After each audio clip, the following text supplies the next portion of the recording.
ndabaramukije rero nkuko twaba dusangira ubumenyi dufise uno munsi ndagomba ndabereke ukuntu ushobora gutereshareja stati y'umuntu utiriwe urayimusaba. Urabona hari mu gihe umuntu ashaka akantu karyoshe hama mwagashima mushika bashaka nka 30 ugasanga mwese mwarekeye ngo akantu kampe kose. Rero bon irevre si bibi gutanga mugabo hari igihe usanga biguperitiriba ku mwanya. Anacho gituma rero ndagomba nerekeye abantu bakoresha amajibe WhatsApp ukuntu bigenda. Je souligne bien abantu bakoresha jibe WhatsApp nibo bikunda.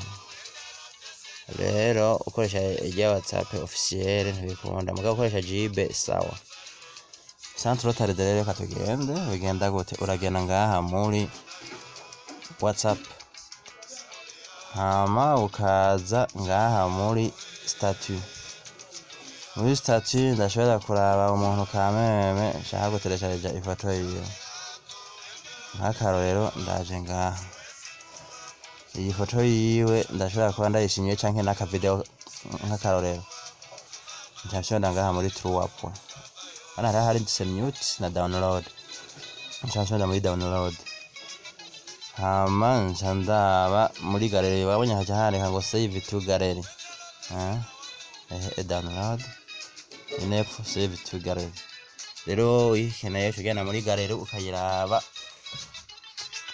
misanga niyo yaba ari video nuko nyene.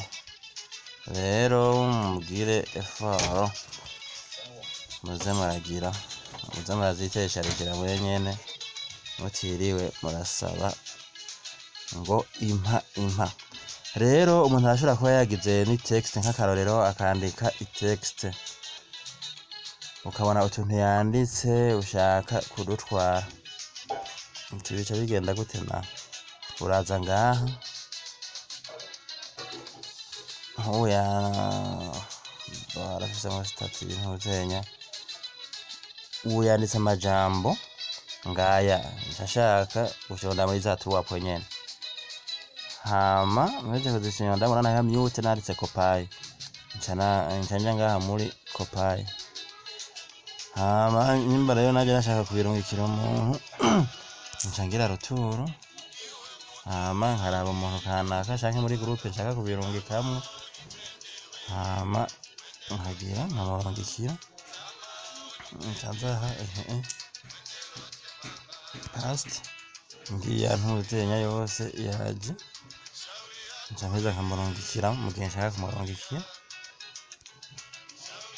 C'est fini.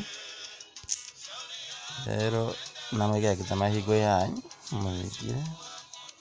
Yego amayo ndabifurije weekend nziza. Sawa sawa.